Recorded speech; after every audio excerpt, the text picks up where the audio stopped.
പ്രിയമുള്ളവരെ, ആസന്നമായ നിയമസഭാ തെരഞ്ഞെടുപ്പ് നാളെ കഴിഞ്ഞ് മറ്റന്നാൾ ഏപ്രിൽ മാസം 9-ാം തീയതി രാവിലെ മുതൽ നടക്കുകയാണ്. ഏപ്രിൽ മാസം 9-ാം തീയതി നടക്കാൻ പോകുന്ന തെരഞ്ഞെടുപ്പിൽ പ്രധാനമായും മത്സരിക്കുന്നത് ഇടതുപക്ഷ ജനാധിപത്യ മുന്നണിയും വലതുപക്ഷ ജനാധിപത്യ മുന്നണിയുമാണ്. കേന്ദ്രം ഭരിക്കുന്ന NDA മത്സര രംഗത്തുണ്ടെങ്കിലും അപ്രസക്തമാണ്. ഇടതുപക്ഷ ജനാധിപത്യ മുന്നണി തെരഞ്ഞെടുപ്പിനെ നേരിടുന്നത് കഴിഞ്ഞ 10 വർഷക്കാലമായി കേരളത്തിൽ നടത്തിക്കൊണ്ടിരിക്കുന്ന വികസനവും സാമൂഹ്യ ക്ഷേമ സേവന പ്രവർത്തനങ്ങളും ആണ് മുന്നോട്ട് വയ്ക്കുന്നത്. അത് സംബന്ധിച്ചുകൊണ്ടാണ് ജനങ്ങളുടെ മുന്നിലേക്ക് വോട്ട് അഭ്യർത്ഥിച്ചു വരുന്നത്. വലതുപക്ഷമാകട്ടെ ആവനാഴിയിൽ ആയുധങ്ങളില്ലാത്ത പടയാളികളെ പോലെ പച്ചക്കള്ളങ്ങളും പെരുങ്കള്ളങ്ങൾ, ആക്ഷേപങ്ങൾ, അധിക്ഷേപങ്ങൾ, അതുപോലെ ഇല്ലാക്കഥകൾ പ്രചരിപ്പിച്ച് ഇല്ലാത്ത കാരണങ്ങൾ പറഞ്ഞ് വരാൻ പോകുന്ന വികസനത്തെ മുഴുവൻ മുടക്കിക്കൊണ്ട് അതിനെയെല്ലാം എതിർത്തുകൊണ്ട് നാടിന്റെ നന്നാക്കാനല്ല മറിച്ച് നശിപ്പിക്കാനുള്ള ആശയങ്ങൾ മുന്നോട്ട് വെച്ചുകൊണ്ടാണ് അവർ കടന്നു വരുന്നത്. തെരഞ്ഞെടുപ്പിനെ നേരിടുമ്പോൾ പ്രകടനപത്രികയിൽ മനോഹരമായ ആശയങ്ങൾ അവർ മുന്നോട്ട് വെച്ചെങ്കിലും കഴിഞ്ഞ 10 വർഷക്കാലം പ്രതിപക്ഷം ഈ സമൂഹത്തോട് പറഞ്ഞിരിക്കുന്ന കാര്യങ്ങൾ ഓർത്താൽ നമുക്ക് മനസ്സിലാവും ഈ നാടിനോടുള്ള എതിർപ്പ്, മലയാളത്തോടുള്ള എതിർപ്പ്, കേരളത്തോടുള്ള എതിർപ്പ് ഹൃദയത്തിൽ കൊണ്ടു നടന്നവരാണ് പ്രതിപക്ഷമെന്ന്. പ്രിയമുള്ളവരെ, ഇടതുപക്ഷം കഴിഞ്ഞ 10 വർഷക്കാലത്തെ വികസനം മുന്നോട്ട് വയ്ക്കുമ്പോൾ ആ വികസനം കടന്നു വന്നിട്ടില്ലാത്ത വീടുകൾ നമ്മുടെ നാടിലില്ല. ആ വികസനം കടന്നു വന്നിട്ടുള്ള ഗ്രാമങ്ങൾ, ആ വികസനം കടന്നു വന്നിട്ടുള്ള പട്ടണങ്ങൾ, ആ വികസനം കടന്നു വന്നിട്ടുള്ള നഗരങ്ങൾ, ആ വികസനം നടന്നു വന്നിട്ടുള്ള ആബാലവൃദ്ധം ജനങ്ങളും അനുഭവവേദ്യമാണ്. കഴിഞ്ഞ 10 വർഷക്കാലം ഇടതുപക്ഷ ജനാധിപത്യ മുന്നണി നടത്തിയ ഭരണം, ആ ഭരണത്തിന്റെ നേട്ടം, ആ ഭരണത്തിന്റെ മികവ് നമുക്ക് ചൂണ്ടിക്കാണിക്കാൻ നമുക്ക് സാധിക്കും. പ്രിയമുള്ളവരെ, അംഗനവാടി കുട്ടി പഠിക്കുന്ന ഒരു കുഞ്ഞിനോട് മന്ത്രി ചോദിക്കുന്നു, എന്താണ് മോനെ നിനക്ക് വേണ്ടത് ബാബേ? ആ വാവ പറഞ്ഞു, എനിക്ക് ബിരിയാണി വേണം. കേരളത്തിലെ അങ്ങോളം ഇങ്ങോളമുള്ള അംഗനവാടികളിൽ, നേഴ്സറികളിൽ കുട്ടികൾക്ക് ബിരിയാണി കൊടുക്കണമെന്ന് തീരുമാനിച്ച സർക്കാരിന്റെ പേരാണ് ഇടതുപക്ഷം. കൗമാര ബാല്യകൗമാരങ്ങളായ വിദ്യാർത്ഥികളോട് ചോദിച്ചു, നിങ്ങൾക്ക് എന്താണ് വേണ്ടത്? അവരുടെ ഉമ്മൻചാണ്ടിയുടെ കാലത്തെ പോലെയുള്ള ഒരു വിദ്യാഭ്യാസ കാലഘട്ടമല്ല, മറിച്ച് ഞങ്ങൾക്ക് പഠിക്കേണ്ട സമയത്ത് തന്നെ കൃത്യമായി പുസ്തകങ്ങൾ കിട്ടണം.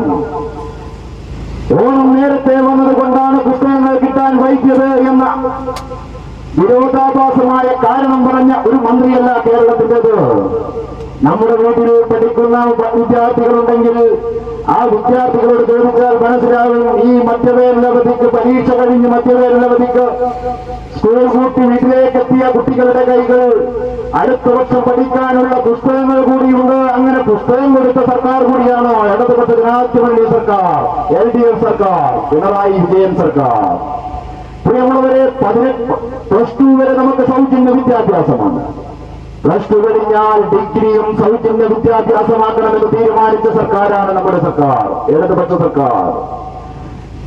18 മുതൽ 30 വയസ്സ് വരെയുള്ള യുവജനങ്ങൾ, യുവതി-യുവാക്കൾ, അവർക്ക് തൊഴിലന്വേഷകരായി തൊഴിൽ പഠിക്കുന്നവർ, ഒരു തൊഴിലിനു വേണ്ടി പഠിക്കുന്നവരാണെങ്കിൽ അവർക്ക് 1000 രൂപ സമാശ്വാസം നൽകാൻ തീരുമാനിച്ച സർക്കാരിന്റെ പേരാണ് ഇടതുപക്ഷ സർക്കാർ, LDF സർക്കാർ, സഖാവ് പിണറായി വിജയൻ നേതൃത്വം നൽകുന്ന സർക്കാർ. 35 വയസ്സ് മുതൽ 60 വയസ്സ് വരെയുള്ള സ്ത്രീകൾക്ക് 1000 രൂപ കൊടുക്കാൻ തീരുമാനിച്ച സർക്കാർ.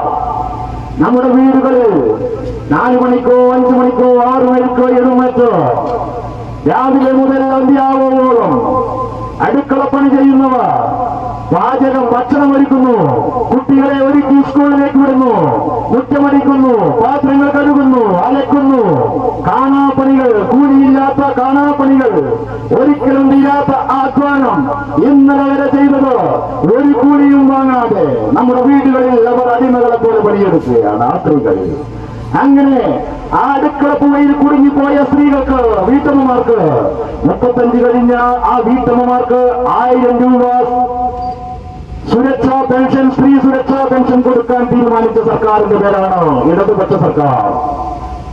പ്രിയമുള്ളവരെ, 60 കഴിഞ്ഞവർ ഇന്ന് വീടുകളിൽ 2000 രൂപയാണ് പെൻഷൻ വാങ്ങുന്നത്.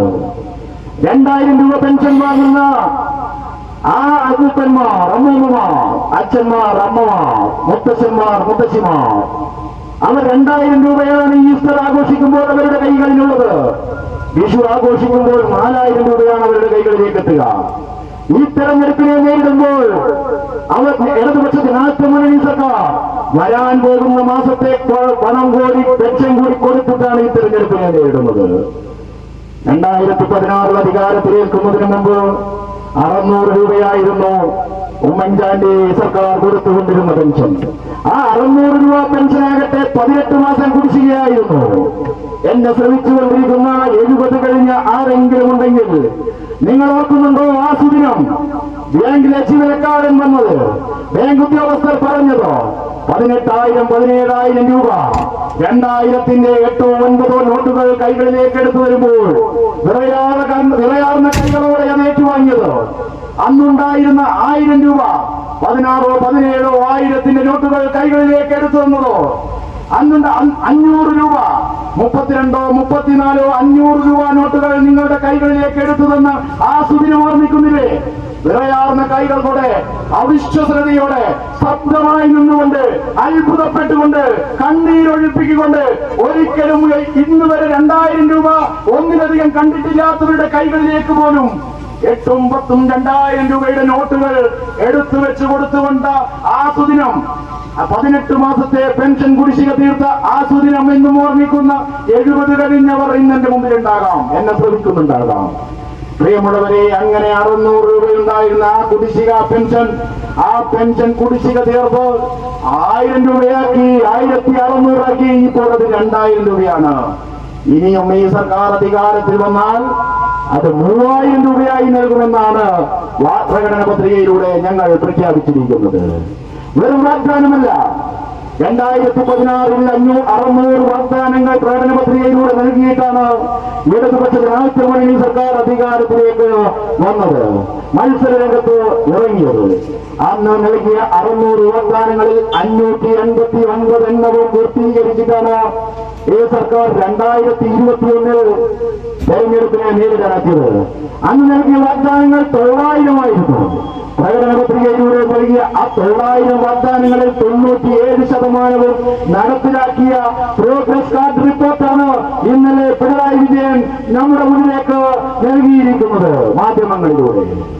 പ്രിയമുള്ളവരെ, 90 പ്രകടന പത്രികയിലെ വാഗ്ദാനങ്ങൾ മത്സരരംഗത്തിറങ്ങുവാനുള്ള കപട വാഗ്ദാനങ്ങളെല്ലാം മറിച്ച് ഈ നാടിന്റെ വികസനവും സാമൂഹ്യ സാംസ്കാരിക വികസനവും സേവന വികസനവും സാധ്യമാകുന്ന വിധത്തിലുള്ള ജനങ്ങൾക്ക് ആശ്വാസവും ആഹ്ലാദവും നൽകുന്ന വാഗ്ദാനങ്ങളാണ് നടപ്പിലാക്കാനുള്ളതാണ്. അങ്ങനെ തീരുമാനിച്ചൊരു സർക്കാരാണ് നമ്മുടെ സർക്കാർ. 2021 അധികാരത്തിലേക്കുമ്പോൾ ഇടതുപക്ഷ ജനാധിപത്യ മുന്നണി സർക്കാർ കേരളത്തോട് പറഞ്ഞു, 5 വർഷം പൂർത്തിയാകുമ്പോൾ ഈ സർക്കാർ ഈ നാടിനെ അതിദാരിദ്ര്യ വിമുക്ത നാടാക്കി മാറ്റുമെന്നോ. അങ്ങനെ ഗ്രാമസഭകളിലൂടെ തദ്ദേശ ഭരണ വകുപ്പിനെ ഉപയോഗപ്പെടുത്തിക്കൊണ്ട് ഗ്രാമസഭകളിലൂടെ തെരഞ്ഞെടുത്ത അതിദാരിദ്ര്യ പട്ടികയിൽ ഉൾപ്പെട്ട മുഴുവൻ ആളുകളെയും അതിദാരിദ്ര്യ വിമുക്തമാക്കിയ പ്രഖ്യാപനമാണ് 2025 നവംബർ മാസം 1-ാം തീയതി നടത്തിയിട്ടുള്ളത്. ലോകത്ത് 2 സ്ഥലങ്ങളിലാണ് അങ്ങനെ ഒരു സംഭവം നടന്നിട്ടുള്ളത്. ഒന്ന് കമ്മ്യൂണിസ്റ്റ് ചൈനയാണ്, രണ്ടാമത് ലോകത്ത് ഒരു കൊച്ചു സംസ്ഥാനം. ഈ നാടിലെ യശസ്സുയർത്തുവത്തിൽ, ഒരു രാജ്യത്തിന്റെ യശസ്സുയർത്തുന്ന വിധത്തിൽ ഒരു കൊച്ചു സംസ്ഥാനം അതിദാരിദ്ര്യമില്ലാത്ത നാടാണെന്ന് പ്രഖ്യാപനം നടത്തി. അങ്ങനെ ഒരു നാട്, അത് നമ്മുടെ നാടാണ്, മലയാളികളുടെ നാടാണ്, കേരള നാടാണ്. പ്രിയമുള്ളവരെ, നമ്മുടെ പൊതുവിദ്യാഭ്യാസ മേഖല, ഗവൺമെന്റ് സ്കൂളുകളിലെ പഴയ ഓലപ്പുരകൾ മാറി കെട്ടിടങ്ങൾ ഉയർന്നില്ലേ? അവിടെ കമ്പ്യൂട്ടറും IT-യും ഉൾപ്പെടെ ഹൈടെക് വിദ്യാഭ്യാസമല്ലേ നൽകുന്നത്? ഇന്ന് നമ്മുടെ സ്കൂളുകളിലേക്ക് പോകുമ്പോൾ അത്ഭുത പരതന്ത്രരായി നമ്മൾ നോക്കി നിന്ന് പോകുന്നു. നമ്മുടെ മക്കൾ പഠിക്കുന്നത് നമ്മുടെ മക്കളുടെ പഠനം, നമ്മൾ പഠിക്കുന്ന സ്കൂളുകൾ എത്ര മാറ്റമാണ്. അരീക്കാമലയിലെ വലിയ സ്കൂളുകളിൽ ഒന്ന് പോയി നോക്കണം. ജോൺ ബ്രിട്ടാസ് നൽകിയതും കേരള സർക്കാർ നൽകിയതുമായ 2 കെട്ടിടങ്ങളാണ് അവിടെയുള്ളത്. Nedungome government high school, Sreekandapuram government high school, Naduvil government high school, അങ്ങനെ ഏത് ഗവൺമെന്റ് സ്കൂളുകളെ ഏറ്റെടുത്ത് നോക്കിക്കഴിഞ്ഞാലും അതൊക്കെ ഉണ്ടായിരിക്കുന്ന മാറ്റം അത്ഭുതപ്പെടുത്തുന്നതാണ്. കഴിഞ്ഞ 10 വർഷക്കാലമായി ഇടതുപക്ഷ ജനാധിപത്യ മുന്നണി സർക്കാർ പൊതുവിദ്യാഭ്യാസ മേഖലയിൽ നടത്തിയ ഇടപെടലുകളുടെ ഫലമാണ് ആ കാണുന്നത്. 2016 ഇടതുപക്ഷ ജനാധിപത്യ മുന്നണി സർക്കാർ അധികാരത്തിൽ വരുമ്പോൾ 3 സ്കൂളുകൾ പൂട്ടാൻ നിശ്ചയിച്ചു. ലാഭകരമല്ല എന്ന പേരിൽ 3 സ്കൂളുകൾ പൂട്ടാൻ നിശ്ചയിച്ചു.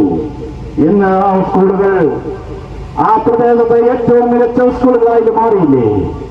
അതിനുശേഷം 5 ലക്ഷം കുട്ടികളല്ലേ നമ്മുടെ പൊതുവിദ്യാഭ്യാസ മേഖലയിലേക്ക് കടന്നു വന്നത്. നമ്മുടെ മക്കൾ അന്ന് ഇന്ന് സ്കൂളുകളിൽ പോകുന്നത് എത്ര മാറ്റത്തോടു കൂടിയാണ്. പണ്ടൊക്കെ വലിയ കെട്ടിടങ്ങൾ മാനേജ്മെന്റ് ഇംഗ്ലീഷ് മീഡിയം സ്കൂളുകളുടേതാണെങ്കിൽ അതിനേക്കാൾ ഉയർന്ന വിധത്തിലല്ലേ ഗവൺമെന്റ് സ്കൂളുകൾ നിൽക്കുന്നത്. ആ പൊതുവിദ്യാഭ്യാസ മേഖലയിൽ ഉണ്ടായിരുന്ന മാറ്റം നാം തിരിച്ചറിഞ്ഞതല്ലേ. ആരോഗ്യ മേഖല, നമ്മുടെ തൊട്ടടുത്തുള്ള PHC കുടിയാൻമല, അവിടെ ഒരു കെട്ടിടം 50 ലക്ഷം രൂപ മുടക്കി പണിതു.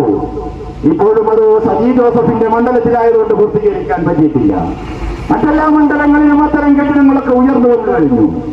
ഇവിടെ അങ്ങനെ ഉയർത്തിക്കൊണ്ടുവരാനുള്ള മനസ്സുള്ള ഒരു MLA അല്ല ഉള്ളത് എന്നുള്ളത് ഈ നാടില്ലെന്ന് നോക്കിക്കാണുന്നവർക്ക് മനസ്സിലാക്കാൻ കഴിയും. ഇതുപോലെ കേരളത്തിൽ അങ്ങോളം ഇങ്ങോളമുള്ള ആശുപത്രികൾ, ജില്ലാ ആശുപത്രികൾ, താലൂക്ക് ആശുപത്രികൾ, CHSകൾ, മറ്റു PHSകൾ, ആ PHSകളിലും CHSകളിലും ആശുപത്രികളിലും ഉണ്ടായ മാറ്റം നമ്മൾ അനുഭവിക്കുകയല്ലേ. കണ്ണൂർ ജില്ലാ ആശുപത്രിയിൽ ഇപ്പോൾ ഹൃദയ ശസ്ത്രക്രിയ പോലും നടത്താൻ കഴിയുന്ന വിധത്തിൽ സൂപ്പർ സ്പെഷ്യാലിറ്റി ഹോസ്പിറ്റലായി മാറിയില്ലേ. എറണാകുളം ജില്ലാ ആശുപത്രിയിൽ അവയവമാറ്റ ശസ്ത്രക്രിയ നടത്തിയില്ലേ. എത്ര വലിയ മാറ്റങ്ങൾ. ആശുപത്രികൾ ആധുനികവൽക്കരിക്കപ്പെട്ടു, കെട്ടിടങ്ങൾ ഉയർന്നു വന്നു. പശ്ചാത്തല വികസന രംഗത്ത് വലിയ മാറ്റങ്ങളല്ലേ ഉയർത്തിക്കൊണ്ടുവന്നിരിക്കുന്നത്. നമ്മുടെ ഈ റോഡുകളടക്കം, കുടിയാൻമലയിലെ ഈ റോഡുകളടക്കം എല്ലാം 2016 ശേഷമല്ലേ മെക്കാടം ചെയ്തത്. ഏരുവേശി പഞ്ചായത്തിൽ 2016 ശേഷമല്ലേ എല്ലാ റോഡുകളും, പല റോഡുകളും മെക്കാടം ചെയ്ത്. Eruvessi Poopparamba road, Chundapparamba Poopparamba road, Eruvessi Valayamkundu road, Chemperi Kudiyanmala റോഡൊക്കെ ഈ 2016 മെക്കാടം ചെയ്തത്. അതിനു മുമ്പും ഇവിടെ 45 വർഷമായി UDF അല്ലേ MLA. പല ഘട്ടങ്ങളിലും കരുണാകരനിലൂടെയും മാൻഡമിയിലൂടെയും ഉമ്മൻചാണ്ടിയിലൂടെയും കേരളം ഭരിച്ചിരുന്നത് UDF അല്ലേ. അപ്പോഴും ഇവിടെ MLAയും മന്ത്രിയും ഉണ്ടായിരുന്നില്ലേ. മെക്കാടം കണ്ടുപിടിച്ചത് 2016 ശേഷമാണോ? മെക്കാടം കണ്ടുപിടിച്ചത് 2010 ശേഷമാണോ? ഈ നാടിന്റെ വികസനത്തിൽ ഒരു കയ്യൊപ്പ് ചേർത്താൻ ഇവിടുത്തെ MLAക്ക് സാധിച്ചിട്ടുണ്ടോ? പശ്ചാത്തല വികസനത്തിന്റെ ഏറ്റവും വലിയ ഉദാഹരണമല്ലേ NHന്റെ വളർച്ച. NH നാഷണൽ ഹൈവേ 5800 കോടി രൂപ കേന്ദ്ര ഗവൺമെന്റ് നൽകിയിട്ട് ഭൂമി ഏറ്റെടുത്ത് വികസനം സാധ്യമാക്കിയതാണ്. അതാണ് പിണറായി വിജയൻ LDF സർക്കാരിന്റെ നിശ്ചയദാർഢ്യം. അങ്ങനെ ആ റോഡുകൾ എത്രമാത്രം മാറിയിരിക്കുന്നു. 10 വർഷത്തിന് ശേഷം കണ്ണൂരിലേക്ക് യാത്ര പോകുന്ന ഒരാൾക്ക് തളിപ്പറമ്പിനപ്പുറവും എവിടെയാണ് ഈ സ്ഥലം, ധർമ്മശാല എവിടെ, ബക്കളം എവിടെ, പൊടിയേരു എവിടെയെന്ന് മനസ്സിലാക്കാൻ കഴിയാത്ത വിധത്തിലുള്ള മാറ്റമല്ലേ ഉണ്ടായിരിക്കുന്നത്. ആ മാറ്റമുണ്ടാക്കിയെടുത്തിരിക്കുന്നത് ഇടതുപക്ഷ ജനാധിപത്യ മുന്നണി സർക്കാർ 5600 കോടി രൂപ നൽകി ഭൂമി ഏറ്റെടുത്ത് നടപ്പിലാക്കിയ വികസനത്തിലൂടെയല്ലേ. അതുപോലെ തന്നെയല്ലേ നമ്മുടെ നാടിന് ജല മെട്രോ. ഇന്ത്യയിൽ ആദ്യമായി കേരളത്തിലല്ലേ ജല മെട്രോ ഉണ്ടായത്. ജലം, കടലും കായലും കേരളത്തിൽ മാത്രമാണോ ഉള്ളത്? പുഴകളിൽ ഒക്കെ കേരളത്തിൽ മാത്രമാണോ ഉള്ളത്? ഇന്ത്യയിൽ ആദ്യമായി ജല മെട്രോ ആരംഭിച്ചത് കേരളത്തിലാണ്. അതുപോലെ വിഴിഞ്ഞം ഹെലികോപ്റ്റർ ഇറക്കി ഉമ്മൻചാണ്ടി ഉദ്ഘാടനം ചെയ്ത കണ്ണൂർ വിമാനത്താവളമാണോ ഇപ്പോൾ നമ്മൾ കാണുന്നത്? ഇങ്ങനെ മാറ്റങ്ങൾ നമ്മുടെ കണ്ണിന്റെ മുന്നിൽ കാഴ്ചകൾ കാണുകയല്ലേ. എന്ത് വലിയ മാറ്റങ്ങളാണ് ഉണ്ടായിരിക്കുന്നത്.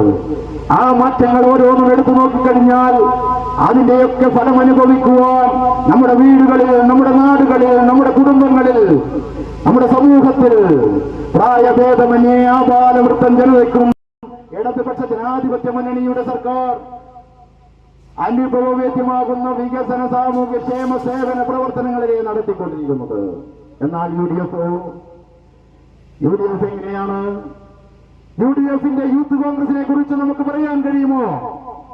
ഇടതുപക്ഷ യുവജന പ്രസ്ഥാനമായ DYFയെ ചൂണ്ടിക്കാണിക്കുമ്പോൾ ആശുപത്രികളിൽ കൂട്ടിരിപ്പുകാർക്ക് പൊതിച്ചോറ് കൊടുക്കുന്ന പ്രസ്ഥാനം, ഒരു ബുദ്ധിമുട്ട് അനുഭവിക്കുമ്പോൾ കൈപിടിക്കാൻ ഓടിയെത്തുന്ന യുവജനതയുള്ള പ്രസ്ഥാനം, സ്വാന്തന പരിചരണ വാഹനവുമായി ഓടിയെത്തുന്ന പ്രസ്ഥാനം, ദുരന്തമുണ്ടാകുമ്പോൾ കൈമൈ മറന്ന് പരിശ്രമിക്കുന്ന പ്രസ്ഥാനം, അതല്ലേ DYFI.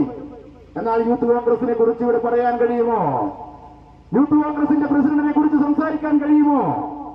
യൂത്ത് കോൺഗ്രസിന്റെ പ്രസിഡന്റ് രാഹുൽ മാങ്കൂട്ടത്തിന്റെ മുന്നിലേക്ക് MLA ആയ രാഹുൽ മാങ്കൂട്ടത്തിന്റെ മുന്നിലേക്ക് പരാതി പറയാനെത്തിയ സ്ത്രീയെ, ഒരു വനിതയെ വശീകരിച്ച് പീഡിപ്പിച്ച് ഗർഭിണിയാക്കി അബോർഷൻ നടത്തി കൊല്ലാക്കൊല ചെയ്യുന്ന ഒരു നേതാവല്ലേ? അത് ഒന്നാണോ, രണ്ടോ, മൂന്നോ, നാലോ, 10, 11 പേരല്ലേ? അങ്ങനെ ഒരു പ്രസിഡന്റ് ഉണ്ടായിരുന്നത് പ്രസ്ഥാനമല്ലേ യൂത്ത് കോൺഗ്രസ്? അതുകൊണ്ട് യൂത്ത് കോൺഗ്രസിനെ കുറിച്ച് ഇവിടെ പറയുമ്പോൾ ഒരുപക്ഷെ എന്നെ ശ്രമിച്ചുകൊണ്ടിരിക്കുന്ന സ്ത്രീകളും കുട്ടികളും അടക്കമുള്ള സമൂഹത്തിന്റെ മുന്നിൽ ആ ശ്രീല കഥകളുടെ ഒരു മലവെള്ളപ്പാച്ചിൽ നടത്താൻ ഞാൻ ആഗ്രഹിക്കുന്നില്ല. UDF എന്നാൽ കോൺഗ്രസ് അതിന് എല്ലാ കഥകളും ഇവിടെ പറയാൻ കഴിയില്ല. 5 ലക്ഷം പേർക്ക് വീടില്ലാത്തവർക്ക് വീട് കൊടുക്കാൻ തീരുമാനിച്ചു. വീടില്ലാത്തവർക്ക് വീട് കൊടുക്കാൻ, ഭൂമിയില്ലാത്തവർക്കും വീട് കൊടുക്കാൻ, നശിച്ചുപോയിക്കൊണ്ടിരിക്കുന്ന വീടുണ്ടെങ്കിൽ അവർക്കും വീട് കൊടുക്കാൻ ഈ സർക്കാർ തീരുമാനിച്ചു. 5 ലക്ഷം പേർക്ക് ഭൂമി കൊടുത്തു, വീട് കൊടുത്തു. ആ വീട് കൊടുക്കുമ്പോൾ ആ പദ്ധതി, ലൈഫ് പദ്ധതി ഞങ്ങൾ വന്നാൽ നടപ്പിലാക്കില്ലെന്ന് പ്രഖ്യാപിച്ച പ്രസ്ഥാനമല്ലേ UDF? അങ്ങനെയുള്ള ഒരു പ്രസ്ഥാനം, അതാണ് UDF. ആ UDFന്റെ മുന്നിലൂടെയല്ലേ മലയോര മേഖലയിലടക്കം നൂറുകണക്കിന് ആളുകൾ ഈ കാലഘട്ടത്തിൽ 5 ലക്ഷം പട്ടയം കൈപ്പറ്റിയിരിക്കുന്നത്. 5 ലക്ഷം പട്ടയമല്ലേ കേരളത്തിൽ കൊടുത്തിരിക്കുന്നത്? ആ മാറ്റം നമ്മുടെ അനുഭവവേദ്യമല്ലേ? ആ UDFന്റെ മുന്നിലൂടെയല്ലേ കാട്ടുമൃഗശല്യം നേരിടുന്ന കർഷകർക്ക് തദ്ദേശ ഭരണ വകുപ്പിനെ ഉപയോഗപ്പെടുത്തിക്കൊണ്ട് അത്തരം കാട്ടുമൃഗങ്ങളെ കൊന്നുകളയാനുള്ള അധികാരം വിട്ടുകൊടുത്തത്? ആ UDFന്റെ മുന്നിലൂടെയല്ലേ ഇടതുപക്ഷ ജനാധിപത്യ മുന്നണി സർക്കാർ അത് നടപ്പിലാക്കിയത്? ഇതിനെയെല്ലാം എതിർക്കുന്ന, ഇതിനെല്ലാം കുറ്റങ്ങൾ കണ്ടെത്തുന്ന ഒരു പ്രസ്ഥാനമായി മാറിയതല്ല UDF. അങ്ങനെ നാടിന്റെ വികസനത്തിലും അതിന്റെ സാമൂഹ്യ ക്ഷേമ പെൻഷനുകളിലും സേവനങ്ങളിലും കുറ്റം കണ്ടെത്തുന്ന ഒരു പ്രസ്ഥാനമല്ലേ? അതുപോലെ തന്നെയല്ലേ പെൻഷൻ കൊടുത്തു കഴിഞ്ഞപ്പോൾ ആ പെൻഷൻ കൊടുക്കുന്നത് കൈക്കൂലിയാണ് എന്ന് പ്രഖ്യാപിച്ചയാളല്ലേ ഇതിന്റെ അഖിലേന്ത്യാ നേതാവ് KC വേണുഗോപാൽ. നോക്കൂ, നാടിന്റെ വികസനത്തിലും ക്ഷേമത്തിലും കുറ്റങ്ങൾ കണ്ടെത്തുക, അത് വാങ്ങുന്നവരെ അധിക്ഷേപിക്കുക, അതിനെ ഉപയോഗപ്പെടുത്തുന്നവരെ അധിക്ഷേപിക്കുക, ആക്ഷേപിക്കുക, പച്ചൻ കള്ള പ്രചരിപ്പിക്കുന്ന ഒരു പ്രസ്ഥാനമല്ലേ UDF? ആ UDF കുടിയാൻമലയുടെ ഹൃദയമായ ഈ ജംഗ്ഷനിൽ വന്നു നിന്ന് കഴിഞ്ഞ ദിവസങ്ങൾ മുഴുവൻ പറഞ്ഞത് എന്താണ്? പച്ചക്കള്ളങ്ങളല്ലേ? അത് കണ്ടുകഴിഞ്ഞ ഒരു മനുഷ്യനെങ്കിലും, മാധ്യമങ്ങൾ കാണുന്ന ഏതെങ്കിലും ഒരു മനുഷ്യൻ, അത് അനുഭവിക്കുന്ന ഏതെങ്കിലും മനുഷ്യൻ വിശ്വസിക്കാൻ പറയുന്ന കാര്യങ്ങളാണോ അവർ പറഞ്ഞത്? ഈ മുക്കിനെ നുണയമുക്കാക്കി മാറ്റുന്ന തരത്തിലേക്ക്, ആളുകളെ കൊണ്ട് പറയിപ്പിക്കുന്ന തരത്തിലേക്ക് UDFും NDA ആളുകളുടെ എന്ന് പറഞ്ഞുകൊണ്ടിരിക്കുന്നത്. ഈ മുക്ക് ഒരു നുണയമുക്കായി മാറുകയല്ല വേണ്ടത്, നുണയന്മാർക്ക് പറയാനുള്ള ഇടമായി മാറുകയല്ല വേണ്ടത്. ഏതോ ഈ കുടിയാൻമലയുടെ കുടിയേറ്റ ജനതയുടെ ഹൃദയഭൂമിയാണ്. ഇവിടെ നിന്നാണ് ഈ കുടിയാൻമല വളർന്നത്. ഈ കുടിയാൻമലയുണ്ടായിരുന്ന മാറ്റങ്ങൾക്കെല്ലാം സാക്ഷിയായ ഒരു മുക്കാണിത്. ആ മുക്കിൽ വന്നു നിന്നാണ് ഇന്നലെ നുണപ്രസംഗം നടത്തിയിട്ട് പോയത്. അതുകൊണ്ട് കോൺഗ്രസുകാരാ, ഈ മുക്കിന്റെ പേര് മാറ്റി നുണയെ മുക്കാക്കി മാറ്റുന്ന തരത്തിലേക്ക് നിങ്ങൾ മാറരുത്. കള്ളങ്ങൾ പറയുമ്പോഴെങ്കിലും കുറച്ച് ജാഗ്രത കാണിക്കണ്ടേ, കുറച്ച് ലജ്ജ വേണ്ടേ? അത്രമാത്രം കള്ളങ്ങളാണ് നിങ്ങൾ ഇന്നലെ പറഞ്ഞിട്ടുള്ളത്. ഇനി പറയുന്നതോ VD സതീശൻ. നേരം പുലർന്നാൽ പച്ചക്കള്ളങ്ങൾ മാത്രമാണ് എല്ലാ ദിവസവും മൈക്കിന് മുന്നിലൂടെ വന്ന് പറയുന്നത്. ചൂരൽമല ദുരന്തം, ആ ദുരന്തത്തിന്റെ വീടിനെ കുറിച്ച് ചോദിച്ചപ്പോൾ അവിടെ പണി തുടങ്ങി എന്ന് പറഞ്ഞയാളല്ലോ VD സതീശൻ. ചൂരൽമല കുടിയാൻമല പോലുള്ള ഒരു മലയോര മേഖലയാണ്. ഈ കുടിയാൻമല പോലുള്ള, അരീക്കമല പോലുള്ള ഒരു മലയോര മേഖല, ആ മലയോര മേഖലയിൽ ഒരു ദിവസം രാത്രിയിൽ ഉണ്ടായ ഉരുൾപൊട്ടൽ, ആ ഉരുൾപൊട്ടൽ രാത്രിയായി പകലാകുമ്പോഴേക്കും തന്റെ കൂടെ ഉണ്ടായിരുന്ന അച്ഛനില്ല, അമ്മയില്ല, മക്കളില്ല. അനുഭവം വല്ലാത്തൊരനുഭവമായി മാറുന്നു, ഒരു ദുരന്ത ഭൂമിയായി മാറുന്നു. മക്കളെ നഷ്ടപ്പെട്ട അമ്മമാരെ നഷ്ടപ്പെട്ട മക്കൾ, സഹോദരങ്ങൾ, സഹോദരിമാർ, അപ്പൂപ്പന്മാർ, അമ്മമാർ, അച്ഛന്മാർ, മുത്തശ്ശന്മാർ, മുത്തശ്ശിമാർ, അംഗവൈകല്യം വന്നവർ. ഈ ഭൂമിയിൽ ഈ ദുരന്തം കണ്ട് കണ്ണീർ പൊഴിക്കാത്ത ഒരു മനുഷ്യനും ഈ ലോകത്തില്ല. അത്ര വലിയൊരു ദുരന്തം. ആ ദുരന്തം കണ്ട് ആ ദുരന്തത്തെ വിറ്റ് കാശാക്കിയവരല്ലേ ഈ കോൺഗ്രസ്. ആ ദുരന്തത്തിന്റെ കണ്ണീര് വിറ്റ് കാശാക്കിയവരല്ലേ കോൺഗ്രസ്. ആ ദുരന്തത്തിന്റെ ദൈന്യത വിറ്റ് കാശാക്കിയവരല്ലേ കോൺഗ്രസ്. ആ ദുരന്തത്തിന്റെ ദൈന്യത വിൽക്കാൻ അവരുണ്ടാക്കിയ ആപ്പിലൂടെ പണമടച്ച എത്രയോ പേർ ഈ മലയോര മേഖലയിൽ കുടിയാൻ നിലയിലുണ്ട്. ആ പണം എവിടെ കോൺഗ്രസ്? ആ ആപ്പ് എവിടെ കോൺഗ്രസ്?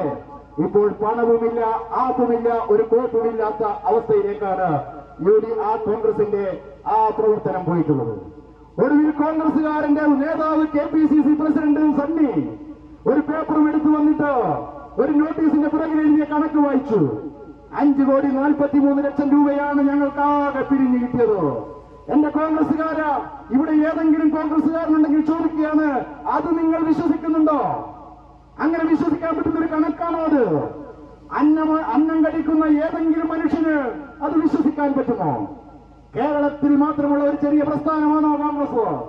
ഈ രാജ്യം ഭരിച്ച പ്രസ്ഥാനം, ഈ രാജ്യത്തിന്റെ എല്ലാ സംസ്ഥാനങ്ങളിലും ജനശേഷിയുള്ള പ്രസ്ഥാനം, ഇപ്പോഴും പല സംസ്ഥാനങ്ങളും ഭരിക്കുന്ന പ്രസ്ഥാനം, കോടീശ്വരന്മാരുള്ള പ്രസ്ഥാനം, അങ്ങനെയുള്ള ഒരു പ്രസ്ഥാനമാണ് പറയുന്നത് ഇങ്ങനെ ഏറ്റവും വലിയ ദുരന്തം, ലോകം കിടുങ്ങിപ്പോയ ഒരു ദുരന്തം, മനസാക്ഷിയുള്ള മനുഷ്യർ മുഴുവൻ കണ്ണീർ പൊഴിച്ചൊരു ദുരന്തം. ആ ദുരന്തത്തിൽ കണ്ണീർ വിറ്റ് ദൈന്യത വിറ്റ് പണമുണ്ടാക്കാൻ പോയപ്പോൾ കോൺഗ്രസുകാർക്ക് കേരളം കൊടുത്തത്, ലോകം കൊടുത്തത് 5,43,00,000 രൂപ മാത്രമാണ് പോലും. ആര് വിശ്വസിക്കുന്നത്? ആ പണം ഏത് അക്കൗണ്ടിലാണ്? ആ അക്കൗണ്ടിന്റെ ഡീറ്റെയിൽസ് വിടാൻ കഴിയുമോ? ആ ആപ്പിന്റെ കാര്യങ്ങൾ ഇവിടെ പറയാൻ കഴിയുമോ? കോൺഗ്രസുകാരാ, നിങ്ങൾ മണ്ടന്മാരാകരുതോ? നിങ്ങളെ അടക്കം ചതിക്കുകയാണ്. മേലാളന്റെ ഉത്തരവ് കേട്ട് താഴേക്കടിയിലുള്ള കോൺഗ്രസുകാരടക്കം ആപ്പിലേക്ക് പണം നിക്ഷേപിച്ചു. ആ പണവുമില്ല, ആ പണത്തിന്റെ കണക്കുമില്ല. ആ MP, ആ ദുരന്തമുണ്ടായ ഭൂമിയിലെ MP പ്രിയങ്ക ഭദ്ര, ആ പ്രിയങ്ക ഭദ്ര റോബർട്ട് ഭദ്രയുടെ ഭാര്യയാണ്. റോബർട്ട് ഭദ്രയോ BJPക്ക് 175 കോടി ഇലക്ട്രൽ ബോണ്ട് നൽകിയ മുതലാളിയും, ഒരു ബിസിനസ്സുകാരൻ ഇലക്ട്രൽ ബോണ്ടായി നൽകിയത് 175 കോടി. സോണിയാഗാന്ധിക്കെതിരെ നാഷണൽ ഹെറാൾഡ് കേസ് വന്നപ്പോൾ, സ്വന്തം മണിയനായ രാഹുലിനെതിരെ 53 കേസുകൾ വന്നപ്പോൾ, EDയെയും CBIയും വട്ടം പിടിച്ചപ്പോൾ റോബർട്ട് ഭദ്ര 175 കോടി ഇലക്ട്രൽ ബോണ്ടായി നൽകിയപ്പോൾ ഇപ്പോൾ കേസിന്റെ അനക്കങ്ങളൊന്നുമില്ല. ആ 175 കോടി സ്വന്തം ഭർത്താവ് കേന്ദ്ര ഭരിക്കുന്ന BJPക്ക് ഇലക്ട്രൽ ബോണ്ടായി നൽകുമ്പോൾ അതിലൊരു 45 കോടി രൂപ, അതിലൊരു 45 കോടി രൂപ കേരളത്തിലെ കോൺഗ്രസിന് നൽകിയിരുന്നെങ്കിൽ അവർ പ്രഖ്യാപിച്ചിരുന്ന 230 വീടുകൾ ഇവിടെ നിർമ്മിക്കാൻ കഴിയുമായിരുന്നല്ലോ. ഇതുപോലെ നാണം കെടുമായിരുന്നോ? ഒരു സഹായവും പ്രിയങ്ക ഭദ്ര ആ വയനാടിന് വേണ്ടി ചെയ്തിട്ടില്ല. അവിടുത്തെ ദുരിതം അനുഭവിക്കുന്നവർക്ക് വേണ്ടി ചെയ്തിട്ടില്ല. അതിന് ചെയ്യാൻ വേണ്ടി പണം കൊടുത്തിട്ടുണ്ടെങ്കിൽ ആ പണം അവർ മുക്കി, ഇവിടുത്തെ കോൺഗ്രസ് മുക്കി. അതാണ് ഇപ്പോൾ നടന്നിരിക്കുന്നത്. എന്തൊരു നാണക്കേടാണിത്. ദുരിതം വിറ്റ്, കണ്ണീർ വിറ്റ് ഈ നാടിനെ വഞ്ചിച്ചു, ഈ സമൂഹത്തെ വഞ്ചിച്ചു, പണം കൊടുത്തവരെ വഞ്ചിച്ചു. എന്തിന്? കൈകൾ നഷ്ടപ്പെട്ടവർ, കാലുകൾ നഷ്ടപ്പെട്ടവർ, അമ്മ നഷ്ടപ്പെട്ടവർ, അച്ഛൻ നഷ്ടപ്പെട്ടവർ, അപ്പൂപ്പൻ നഷ്ടപ്പെട്ടവർ 115 പേർ ഈ കോൺഗ്രസിന്റെ വാഗ്ദാനം വിശ്വസിച്ച് സർക്കാരിനോട് പറഞ്ഞു, ഞങ്ങൾക്ക് ടൗൺഷിപ്പ് വേണ്ട, ഞങ്ങൾക്ക് സർക്കാരിന്റെ സഹായം വേണ്ട, ഞങ്ങളുടെ പ്രിയപ്പെട്ട കോൺഗ്രസ് ഞങ്ങൾക്ക് വീട് വെച്ച് നൽകും, സർക്കാർ നൽകുന്ന ഒരു 15 ലക്ഷം രൂപ മാത്രം മതി. ആ കോൺഗ്രസ് ആ ദുരിതം അനുഭവിക്കുന്ന ജനങ്ങളെ മുഴുവൻ വഞ്ചിച്ചില്ലേ? ആ വഞ്ചിച്ചില്ലേ?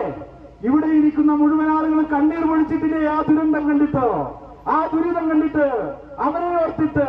ഇതുപോലൊരു മലയോര മേഖലയിലെ ചുഴൽമല, ആ മലയോര മേഖലയിലെ ആ ദുരന്തം ഉണ്ടായതോ? ആ ദുരന്തം കണ്ട് കണ്ണീർ പൊഴിച്ചവരുടെ മുന്നിലേക്ക് ഇപ്പോൾ ആ 115 പേരും കോൺഗ്രസിനെ വിശ്വസിച്ച് 15 ലക്ഷം രൂപ വാങ്ങിയവരിൽ പലരും ഇപ്പോൾ വീണ്ടും കരയുകയാണ്. അവർക്കിപ്പോൾ വീടില്ല, അവർക്കിപ്പോൾ നാടില്ല, അവർക്കിപ്പോൾ ജീവിക്കാൻ ഇടമില്ല. സർക്കാരിനോട് പറഞ്ഞു, ഞങ്ങൾക്ക് വീണ്ടും അവസരം നൽകണം. ആ വീടിൽ ടൗൺഷിപ്പിൽ ഞങ്ങൾക്ക് ജീവിക്കാൻ അനുവാദം നൽകണം. ഞങ്ങൾക്ക് ഒരിടം വേണം. അപേക്ഷിക്കുകയാണ്. എന്തിനാണ് കോൺഗ്രസ്സുകാരാ നിങ്ങൾ ഇതുപോലൊരു കെണിയിലേക്ക് ആ പാവങ്ങളെ കൊണ്ടുപോയി തള്ളിയത്? ഇതുപോലൊരു കെണിയിലേക്ക് എന്തിനാണ് അവരെ വലിച്ചെറിഞ്ഞത്? ഇങ്ങനെയൊക്കെ ചെയ്യാമോ? ഇതെന്തൊരു നാണക്കേടാണ്. ഇങ്ങനെയൊരു പ്രസ്ഥാനത്തിൽ മാറാൻ കഴിയുമോ? ഇത്രമാത്രം ജനങ്ങളെ വഞ്ചിക്കുന്ന ഒരു പ്രസ്ഥാനമല്ലേ കോൺഗ്രസ്?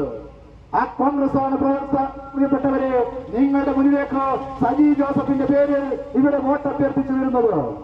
ഈ ഇരിക്കൂർ മണ്ഡലത്തിൽ ഈ വയനാടിന് വേണ്ടി ഫണ്ട് പിരിച്ചതിൽ മുന്നാൻ സജീവ് ജോസഫല്ലേ? സജീവ് ജോസഫ് പറഞ്ഞു ഞങ്ങൾ ഇത്ര രൂപ പിരിച്ചു കൊടുത്തു, ആ ഫണ്ട് ഇത്രയുണ്ട്, ആ ഫണ്ടിന് വീട് വെച്ചു. ചോദിക്കണം നാട്ടുകാരെ, പണം കൊടുത്തവർ ചോദിക്കണം, കോൺഗ്രസുകാർ ചോദിക്കണം. ആ പണം എവിടെ സജീവേ? നിങ്ങൾ പറഞ്ഞ വീട് വില സജീവേ? അത് ചോദിക്കണം. പണം കൊടുത്താൽ മാത്രം പോരാ, അത് ചോദിക്കാൻ പഠിക്കണം. എങ്ങനെ ഇതുപോലുള്ളവരെ നന്നാക്കിയെടുക്കാൻ കഴിയുള്ളൂ പ്രിയമുള്ളവരെ? എന്നാൽ നമ്മൾ ഓരോരുത്തരും നമ്മളാൽ കഴിയുന്ന വിധത്തിൽ കുട്ടികൾ കുടുക്ക പൊട്ടിച്ച് അവരുടെ പന്നാരം പൊട്ടിച്ചു. അമ്മമാർ പെൻഷൻ കിട്ടുന്ന പണം കെട്ടിന്ന് കൊടുത്തു, ആടിനെ വിറ്റും പശുവിനെ വിറ്റും കൊടുത്തു. ആ ദുരിതം കണ്ട മനസ്സാക്ഷിയുള്ള മനുഷ്യരെല്ലാം മുഖ്യമന്ത്രിയുടെ ദുരിതാശ്വാസ നിധിയിലേക്ക് പണം നിക്ഷേപിച്ചു. കേരളത്തിന്റെ മുഖ്യമന്ത്രി ഇടതുപക്ഷം പ്രഖ്യാപിച്ചു. കേരളത്തിന്റെ മുഖ്യമന്ത്രി പ്രഖ്യാപിച്ചു ആ വയനാടിൽ ദുരിതബാധിതർക്ക് വേണ്ടി ഒരു ടൗൺഷിപ്പ് വരും. ആ ടൗൺഷിപ്പ് എല്ലാ സൗകര്യങ്ങളും ഉണ്ടാവും. ഒരു ഗ്രാമം തന്നെ അവിടെ പുനർനിർമ്മിക്കും. അവിടെ സ്കൂൾ ഉണ്ടാകും, അവിടെ കമ്മ്യൂണിറ്റി ഹാൾ ഉണ്ടാവും, അവിടെ മൈതാനം ഉണ്ടാകും, അവിടെ ബിസിനസ്സുകൾ ഉണ്ടാവും, അവിടെ സ്ഥാപനങ്ങൾ ഉണ്ടാകും, അവിടെ പഠിക്കാനിടം ഉണ്ടാവും, അവിടെ വായനശാല ഉണ്ടാകും, അവിടെ എല്ലാ സൗകര്യങ്ങളും ഉണ്ടാവും, കരണ്ടും വെള്ളവും എല്ലാം. അതിനുവേണ്ടി ടൗൺഷിപ്പിന്റെ പണി ആരംഭിച്ചു. ടൗൺഷിപ്പിൽ 176 കുടുംബങ്ങൾക്ക് ടൗൺഷിപ്പിൽ വീടുകൾ കൊടുത്തു. ഇപ്പോൾ കോൺഗ്രസുകാരൻ പറയുന്നത് അവിടെ ആരും താമസിക്കുന്നില്ല. പ്രിയമുള്ളവരെ, അവിടെ ആരും പരാതി പറയുന്നില്ലല്ലോ. അവർക്ക് മാസം 9,000 രൂപ വാടക ഇനത്തിൽ 300 രൂപ ഓരോ മനുഷ്യനും 300 രൂപ ദുരിതം അനുഭവിക്കുന്ന കുടുംബങ്ങൾക്ക് നൽകുന്നു. കുടുംബത്തിൽ ഒരാൾക്ക് ഓരോരുത്തർക്കും 300 രൂപ നൽകുന്നു. ഏകദേശം 25,000 രൂപയോളമാണ് ഈ സർക്കാർ ഈ കുടുംബത്തിലേക്ക് കൊടുത്തുകൊണ്ടിരിക്കുന്നത്. അവിടെ ഉണ്ടായിരുന്ന ആ ദുരിതം അനുഭവിക്കുന്ന കടങ്ങൾ മുഴുവൻ ഈ സർക്കാർ എഴുത്തള്ളി. അങ്ങനെ എങ്ങനെ വലിയ രീതിയിൽ ടൗൺഷിപ്പ് അവിടെ ഉയർന്നു വരികയാണ്. ആ ടൗൺഷിപ്പ് ഉയർന്നു വരുമ്പോൾ അതിനെ ആക്ഷേപിക്കാനാണ് ഇപ്പോൾ കോൺഗ്രസുകാരൻ ശ്രമിക്കുന്നത്. ആ കോൺഗ്രസുകാരാകട്ടെ വാങ്ങിയ ആ തുമ്പ് ഇല്ലാതാക്കി പണവും മോഷ്ടിച്ച് പണവും പല വഴികൾക്ക് ഉപയോഗിച്ച് കള്ളത്തരം പ്രചരിപ്പിക്കുന്ന ഒരു കോൺഗ്രസ്. ആ കോൺഗ്രസ് ആണ് ഇപ്പോൾ ഇതിനെതിരെ ആക്ഷേപം ഉന്നയിക്കുന്നത്. അവിടെ ദുരിതം അനുഭവിക്കുന്ന ആ ജനതയ്ക്ക് ആ വിഷയമില്ല. പ്രിയമുള്ളവരെ, ലോകത്തിന് മാതൃകയായ ഒരു ടൗൺഷിപ്പ്, ലോകത്തിന് മാതൃകയായ ഒരു പുനർജീവനം, അതാണ് ഇപ്പോൾ നടന്നുകൊണ്ടിരിക്കുന്നത്. ഇവിടെ സുനാമി വന്നിട്ടില്ലേ? സുനാമിയിൽ ദുരിതം അനുഭവിച്ചിട്ടില്ലേ? എവിടെയാണ് ദുരിതം അനുഭവിച്ചവർ? ആ ദുരിതം അനുഭവിച്ചവർ ഇപ്പോൾ എവിടെയാണുള്ളതെന്ന് പരിശോധിച്ച് നോക്കൂ. ഇതുപോലൊരു അവസ്ഥ, ഇതുപോലൊരു സംവിധാനം അന്ന് അവർക്ക് ആരെങ്കിലും ഉണ്ടാക്കി കൊടുത്തിരുന്നോ? അന്നും ഭൂമി ഉണ്ടായിരുന്നില്ലേ? അന്നും വീടുണ്ടാക്കാനുള്ള സംവിധാനം ഉണ്ടായിരുന്നില്ലേ? അന്നും ജനങ്ങൾ പണം നൽകിയില്ലേ? പക്ഷേ ഇതുപോലൊരു ആശയവും ഇതുപോലൊരു മാതൃകാ പുനരധിവാസവും ലോകത്തെവിടെയും ഉണ്ടായിട്ടില്ല. ലോകം മുഴുവൻ സർക്കാരിനെ പ്രകീർത്തിക്കുന്നു. പ്രിയമുള്ളവരെ, ഇതൊരു മാറ്റമാണ്. ഇതാണ് ഇടതുപക്ഷം. ചേർത്ത് പിടിക്കേണ്ടവരെ ചേർത്ത് പിടിക്കുന്ന, ഹൃദയത്തോട് ചേർത്ത് പിടിക്കേണ്ടവരെ ഹൃദയത്തോട് ചേർത്ത് പിടിക്കുന്ന പ്രസ്ഥാനം, ദുരിതം അനുഭവിക്കുന്നവർക്ക് കൈത്താങ്ങായി മാറുന്ന പ്രസ്ഥാനം, ദുരിതം അനുഭവിക്കുന്നവർക്ക് കൈത്താങ്ങായി മാറുന്ന പ്രസ്ഥാനം, പഠിക്കാൻ ബുദ്ധിമുട്ടുന്ന വിദ്യാർത്ഥികൾക്ക് പഠിക്കാൻ ഏറ്റവും സാധാരണക്കാരായ ആളുകളുടെ മക്കൾക്ക് ഏറ്റവും ഉന്നത വിദ്യാഭ്യാസം നൽകാൻ പറ്റുന്ന വിദ്യാഭ്യാസം നൽകുന്ന പ്രസ്ഥാനം, സാധാരണക്കാരായ ആളുകൾക്ക് അടിസ്ഥാന വർഗത്തിൽപ്പെട്ടവർക്ക് അവരുടെ ജീവിതത്തിനാകുന്ന വിധത്തിൽ എല്ലാ സഹായവും നൽകുന്ന പ്രസ്ഥാനം. അതുകൊണ്ടാണ് പുതിയ പ്രകടന പത്രികയിൽ സ്ത്രീകൾക്ക് 60,000 തൊഴിലുകൾ 50,000 തൊഴിലുകൾ നൽകുമെന്ന് 50,000 സ്ത്രീകൾക്ക് തൊഴിലുകൾ നൽകുമെന്ന് പ്രഖ്യാപിച്ചത്. അതുകൊണ്ടാണ് പഠിക്കാൻ ബുദ്ധിമുട്ടുന്ന കുട്ടികൾക്ക് കൂടുതൽ വിദ്യാഭ്യാസം നേടിക്കോട്ടെ എന്നതുകൊണ്ടാണ് ഡിഗ്രി വിദ്യാഭ്യാസവും സൗജന്യമാക്കാൻ ഈ സർക്കാർ തീരുമാനിച്ചത്. അതാണ് ഇടതുപക്ഷ ജനാധിപത്യ മുന്നണി സർക്കാർ. ഈ നാടിനൊപ്പം, ഇവിടുത്തെ ജനതയ്ക്കൊപ്പം, എല്ലാവരോടൊപ്പം ചേർന്ന് നിൽക്കുന്ന സർക്കാർ, ആബാലവൃത്തം ജനതയ്ക്കും ഒപ്പം ചേർന്ന് നിൽക്കുന്ന സർക്കാർ. ആ സർക്കാരിന് വേണം ഇടതുപക്ഷ ജനാധിപത്യ മുന്നണി വോട്ട്. ഇടതുപക്ഷ ജനാധിപത്യ മുന്നണിക്ക് വേണ്ടിയുള്ള വോട്ട് ആ സർക്കാരിനോടുള്ള അംഗീകാരം കൂടിയാണ്. എന്നാൽ പ്രതിപക്ഷം വയനാട് ദുരന്തത്തിന്റെ പേരിൽ ജനങ്ങളെ വഞ്ചിച്ച, ഈ നാടിന്റെ വികസന പ്രവർത്തനങ്ങളെ മുരടിപ്പിക്കാൻ കൂട്ടുനിന്ന ആ വയനാട് ദുരിത കണ്ണീർ വിറ്റ് കാശാക്കാൻ ശ്രമിച്ച